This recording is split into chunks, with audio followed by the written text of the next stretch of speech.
Hormuz প্রণালী বন্ধের ঘোষণা ইরানের মুখোমুখি অবস্থানে যুক্তরাষ্ট্র তেহরান। উত্তপ্ত মধ্যপ্রাচ্যে মার্কিন বিমান হামলার পাল্টা জবাব। ভারতে আয়রন ডোম ক্ষেপণাস্ত্র তৈরির পরিকল্পনা করছে ইসরায়েল। যৌথভাবে যুদ্ধাস্ত্র উৎপাদনই এর লক্ষ্য। রাশিয়ার ড্রোন ব্যালিস্টিক মিসাইল হামলায় ইউক্রেনে নিহত 6, রাজধানী কিয়েভ সহ বিভিন্ন অঞ্চলে ব্যাপক ক্ষয়ক্ষতি। এবং জনসংখ্যার বিস্ফোরণ থেকে জন্মহার সংকট, নতুন বাস্তবতার মুখে ভারত। নারী শিক্ষা ও শিশু মৃত্যুর হার হ্রাস এর অন্যতম কারণ।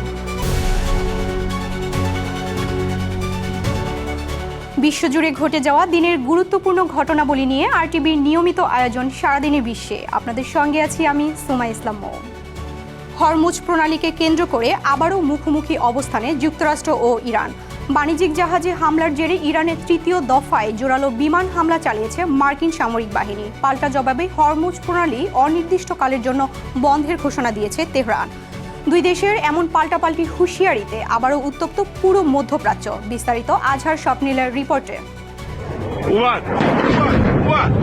বাণিজ্যিক জাহাজে হামলার জেরে মাত্র এক সপ্তাহে ইরানে তৃতীয়বার জোরালো বিমান হামলা চালালো যুক্তরাষ্ট্র। মার্কিন প্রতিরক্ষা সচিব পিট হেগসেথ কড়া হুঁশিয়ারি দিয়ে বলেছেন, ইরান বড় ভুল করেছে এবং এখন তাদের এর খেসারত দিতে হবে।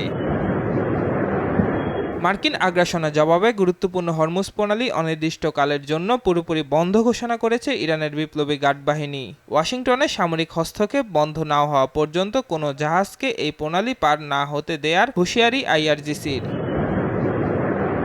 মার্কিন এই হামলার পরপরই দক্ষিণ ইরানের বন্দর আব্বাস ও চাবাহার সহ বেশ কয়েকটি উপকূলীয় শহরে তীব্র বিস্ফোরণের খবর পাওয়া গেছে। একই সঙ্গে সক্রিয় করা হয়েছে দেশটির ক্ষেপণাস্ত্র প্রতিরক্ষা ব্যবস্থা।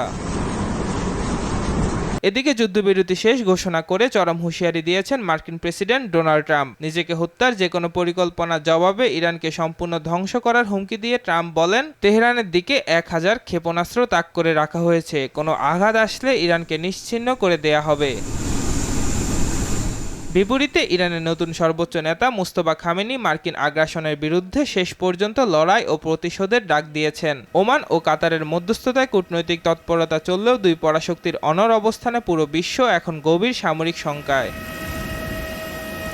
আজহার স্বপ্নিল, আরটিভি। হরমুজ প্রণালীতে জাহাজ চলাচল স্বাভাবিক করতে একটি নতুন চুক্তির প্রস্তাব দিয়েছে ওমান। এই প্রস্তাব অনুযায়ী ওমানের দক্ষিণ দিক দিয়ে বিদেশি জাহাজগুলো স্বাধীনভাবে চলাচল করতে পারবে। তবে ইরানের উত্তর দিক ব্যবহারের জন্য তেহরানের পূর্ব অনুমতি লাগবে বলেও প্রস্তাব রাখা হয়েছে। অবশ্য এজন্য কোনো বাড়তি ট্যাক্স বা শুল্ক দিতে হবে না। এদিকে ইউরোপও এই নৌপথে একটি ঐচ্ছিক ফি চালুর বিষয়ে আলোচনা করছে। আন্তর্জাতিক ব্যবসার জন্য গুরুত্বপূর্ণ এই নৌপথে সংকট কাটাতে ওমানের উদ্যোগকে ইতিবাচক হিসেবে দেখছেন বিশেষজ্ঞরা। ভারতের মাটিতে আয়রন ডোমের ইনসেপ্টর মিসাইল তৈরির পরিকল্পনা করছে ইসরায়েল। দেশটির সরকারি প্রতিষ্ঠান রাফায়েল অ্যাডভান্স ডিফেন্স সিস্টেম ভারতে একটি কারখানা স্থাপন করতে পারে। ইসরায়েলি একটি সূত্রের বরাতে এমন তথ্য জানিয়েছে ভারতীয় সংবাদ মাধ্যম এনডিটিভি। আরেকটি সূত্র জানিয়েছে, যৌথভাবে যুদ্ধাস্ত্র উৎপাদন এবং নতুন প্রজন্মের সমরাস্ত্র উদ্ভাবনই এর লক্ষ্য। এছাড়াও কম দামে উৎপাদন এবং প্রয়োজনে ব্যাকআপ হিসেবে ভারত থেকে মিসাইল নেয়ার সুযোগ পাবে ইসরায়েলিরা। চলতি বছরের ফেব্রুয়ারিতে ইসরায়েলের প্রধানমন্ত্রী বেনিয়ামিন নেতানিয়াহুর সঙ্গে বৈঠক করেন ভারতের প্রধানমন্ত্রী নরেন্দ্র মোদী। সে সময় প্রতিরক্ষা ও অন্যান্য খাতে সম্পর্ক উন্নয়নের কথা জানিয়েছিলেন তারা। কাতারের দেওয়া নতুন বিমান নিয়ে প্রতিবেদন প্রকাশের জেরে নিউ ইয়র্ক টাইমসের সাংবাদিকদের তলব করেছে ট্রাম্প প্রশাসন। আগামী বুধবার ম্যানহাটনের ফেডারেল গ্র্যান্ড জুরির সামনে সাক্ষ্য দিতে তাদের বিরুদ্ধে সমন জারি করা হয়েছে। এমনকি সাংবাদিকদের বাড়িতে গিয়েও সমন পৌঁছে দিয়েছেন ফেডারেল এজেন্টরা। একে সংবাদপত্রের স্বাধীনতার উপর আঘাত বলে নিন্দা জানিয়েছেন পত্রিকাটির আইনজীবী David McCraw. President Donald Trump এই বিমানে করে তুরস্কের ন্যাটো সম্মেলনে গেলেও নিরাপত্তা ইস্যুতে পুরনো বিমানে দেশে ফেরেন। নিউ ইয়র্ক টাইমসের প্রতিবেদনে বলা হয়, নতুন বিমানটিতে উন্নত ক্ষেপণাস্ত্র প্রতিরোধ ব্যবস্থার অভাব রয়েছে। তবে ট্রাম্প নিরাপত্তা উদ্বেগের খবর অস্বীকার করে জানান, সামরিক সদস্যদের জেটটি দেখানোর জন্যই মিল ডেন হলে যাত্রা বিরতি করা হয়েছিল। রাশিয়ার ব্যাপক ড্রোন ও ব্যালিস্টিক মিসাইল হামলায় ইউক্রেনের 6 জন নিহত হয়েছে। আহত হয়েছে আরও কয়েক ডজন মানুষ। শনিবার দিনভর এসব হামলা চালায় মস্কো। এর মধ্যে দেশটির পূর্বাঞ্চলীয় সুমি শহরে এক শিশু সহ 4 জন নিহত হয়েছেন। দক্ষিণাঞ্চলের উডেসাতে মিসাইলের আঘাতে প্রাণ গেছে দুজনের। এছাড়াও রাজধানী কিয়েভে মিসাইল হামলায় 2 শিশুসহ 12 জন আহত হয়েছে বলে জানিয়েছেন কিয়েভের মেয়র। ইউক্রেনের প্রেসিডেন্ট ভলোদিমির জেলেনস্কি জানিয়েছেন, রাশিয়া নতুন করে রাতভর 120টি ড্রোন ও 12টি মিসাইল ছুড়েছে, যার মধ্যে 6টি ব্যালিস্টিক মিসাইল। ইউক্রেনের আকাশ প্রতিরক্ষা ব্যবস্থা সবগুলো ড্রোন ও 6টি মিসাইল ভূপাতিত করতে পারলেও ব্যালিস্টিক মিসাইলগুলো আটকাতে পারেনি। কানাডার টরন্টো শহরে এক বন্দুকধারীর হামলায় 2 জন নিহত এবং কমপক্ষে 5 জন আহত হয়েছে। স্থানীয় সময় শনিবার এই হামলা চালানো হয়েছে বলে জানিয়েছে বার্তা সংস্থা রয়টার্স। টরন্টো পুলিশ জানিয়েছে, ঘটনাস্থলে পৌঁছে গুলিবিদ্ধ 5 জনকে উদ্ধার করেন কর্মকর্তারা। তাদের মধ্যে 2 জনকে ঘটনাস্থলে মৃত ঘোষণা করা হয়। আহত অন্যদের শরীরে শারীরিক অবস্থা তাৎক্ষণিকভাবে জানা যায়নি। স্থানীয় সংবাদ মাধ্যম সিটিভি নিউজ জানিয়েছে, টরন্টোর মিড টাউন এলাকায় বার্ষিক লাতিন সংস্কৃতির উৎসব চলাকালে এই হামলার ঘটনা ঘটে। ঘটনার পর জনসাধারণকে ওই এলাকা এড়িয়ে চলার নির্দেশ দিয়েছে পুলিশ। এখন পর্যন্ত হামলাকারীর পরিচয়, হামলার উদ্দেশ্য বা কাউকে গ্রেপ্তারের বিষয়ে কোনো তথ্য প্রকাশ করা হয়নি। কাতারের সাবেক আমির শেখ হামাদ বিন খলিফা আল থানি মারা গেছেন। মৃত্যুকালে তার বয়স হয়েছিল 74 বছর। রবিবার সকালে দেশটির রাজকীয় আদালত আমিরের দেওয়ান এক বিবৃতিতে এ তথ্য নিশ্চিত করেছে। আধুনিক কাতারের প্রধান রূপকার শেখ হামাদ 1995 থেকে 2013 সাল পর্যন্ত কাতার শাসন করেন। তার সময়ে অর্থনৈতিক ও সামরিকভাবে উন্নত দেশে পরিণত হয় কাতার। এমনকি 2022 সালে দেশটিতে ফুটবল বিশ্বকাপ আয়োজনের পেছনেও তার বড় ভূমিকা ছিল। 2013 সালে স্বেচ্ছায় তার ছেলে শেখ তামিমের হাতে কাতারের শাসনভার স্থানান্তর করেন শেখ হামাদ। পাকিস্তানের করাচির কুলসুম বাই ভ্যালিকা হাসপাতালে চিকিৎসা নেওয়া আরও 2 শিশুর শরীরে এইচআইভি শনাক্ত করা হয়েছে। এতে হাসপাতালটিতে চিকিৎসা নেওয়া মোট 80 শিশু এইডসে আক্রান্ত হলো। শনিবার এ তথ্য প্রকাশ্যে আসে বলে জানিয়েছে সংবাদ মাধ্যম জিও নিউজ। ভুক্তভোগী এক শিশুর বাবা জানান, বুকের সংক্রমণের চিকিৎসার পর তার মেয়ের অবস্থার অবনতি হলে পরীক্ষায় এইচআইভি ধরা পড়ে। অভিযোগ উঠেছে, গত বছর ব্যবহৃত সিরিঞ্জ পুনরায় ব্যবহারের কারণে এই সংক্রমণ ছড়িয়েছে। সিদ্ধ হাইকোর্ট প্রাদেশিক সরকারকে এ বিষয়ে বিস্তারিত ব্যাখ্যার নির্দেশ দিয়েছেন। ঘটনাকে অত্যন্ত উদ্বেগজনক উল্লেখ করে দায়ীদের বিরুদ্ধে ব্যবস্থার আশ্বাস দিয়েছেন সিদ্ধের শ্রমমন্ত্রী সাইদ ঘানি। আক্রান্ত শিশুদের দীর্ঘমেয়াদী চিকিৎসা ও কল্যাণে 200 কোটি রুপির বিশেষ তহবিল গঠনের সিদ্ধান্ত নিয়েছে SESSI।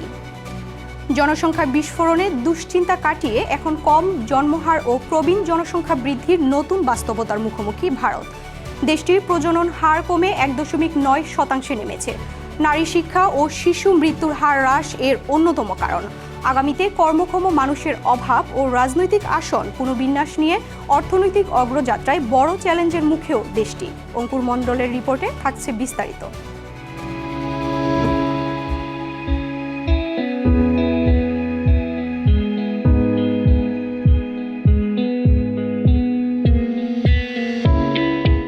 ভারত একসময় দেশটির নীতি নির্ধারকদের সবচেয়ে বড় চিন্তা ছিল কিভাবে নিয়ন্ত্রণ করা যায় জনসংখ্যা বিস্ফোরণ। দ্রুত বাড়তে থাকা মানুষের সংখ্যা ছিল দেশটির অন্যতম বড় চ্যালেঞ্জ। কিন্তু কয়েক দশকের ব্যবধানে বদলে গেছে সেই চিত্র। এখন বিশ্বের সবচেয়ে জনবহুল দেশটি মুখোমুখি হয়েছে সম্পূর্ণ এক বাস্তবতায়। কমছে জন্মহার, বাড়ছে প্রবীণ মানুষের সংখ্যা। প্রশ্ন উঠছে, ভবিষ্যতে কর্মক্ষম মানুষের সংকট কি ভারতের অর্থনৈতিক অগ্রযাত্রাকে থামিয়ে দিতে পারে? সর্বশেষ সরকারি তথ্য বলছে, দেশটির মোট প্রজনন হার বা টোটাল ফার্টিলিটি রেট নেমে এসেছে 1.9। অথচ একটি দেশের জনসংখ্যা স্থিতিশীল রাখতে প্রয়োজন হয় 2.1। কিন্তু 2000 সালেও ভারতের প্রজনন হার ছিল প্রায় 3.3। বিশেষজ্ঞরা বলছেন, এই পরিবর্তনের পেছনে কাজ করছে নারীদের শিক্ষা বৃদ্ধি, নগরায়ন, জন্ম নিয়ন্ত্রণ ব্যবস্থার সহজলভ্যতা এবং সন্তান পালনের বাড়তি খরচ। এছাড়া শিশু মৃত্যুর হার কমে যাওয়াও জন্মহার কমার অন্যতম কারণ। 2019 সালে ভারতে প্রতি 1000 জীবিত জন্মে শিশু মৃত্যুর সংখ্যা ছিল 30। 2024 সালে তা কমে দাঁড়িয়েছে 24-এ। ফলে পরিবারগুলো এখন বেশি সন্তানের পরিবর্তে কম সন্তানকে ভালোভাবে বড় করার দিকে ঝুঁকছে। ভারত বর্তমানে যে অর্থনৈতিক সুবিধা পাচ্ছে তার অন্যতম কারণ ডেমোগ্রাফিক ডিভিডেন্ড বা জনমতিক লভ্যাংশ। অর্থাৎ দেশটিতে কর্মক্ষম মানুষের সংখ্যা এখনো বেশি, কিন্তু বিপুল শ্রমশক্তি ভারতের অর্থনৈতিক প্রবৃদ্ধির বড় চালিকা শক্তি। কিন্তু জন্মহার কমতে থাকলে কয়েক দশক পর এই সুবিধায় পরিণত হতে পারে চ্যালেঞ্জে।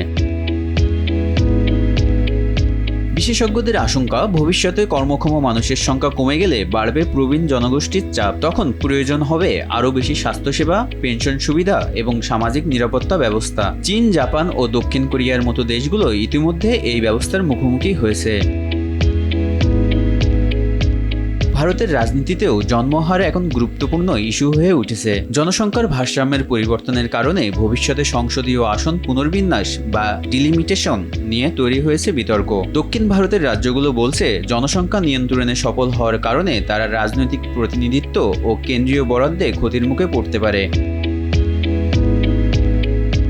বিশেষজ্ঞরা বলছেন, ভারতের জন্য এখন চ্যালেঞ্জ শুধু জনসংখ্যা কমা নয়, বরং সেই পরিবর্তনের সঙ্গে তাল মিলিয়ে অর্থনীতি ও সমাজকে প্রস্তুত করা। কারণ আজকের কম জন্মহারই আগামী দিনের শ্রমশক্তি নির্ধারণ করবে, আর সেই শ্রমশক্তির উপরই নির্ভর করবে বিশ্বের অন্যতম বড় অর্থনীতির ভবিষ্যৎ।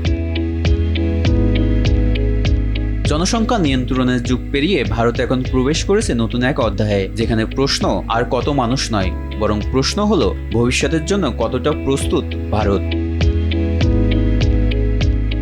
অঙ্কুর মণ্ডল, RTV। আর এরই সাথে শেষ করছি সারাদিনের বিশ্ব। RTVর সাথে সংযুক্ত থাকুন, মতামত জানান RTVর সামাজিক যোগাযোগ মাধ্যমগুলোতে।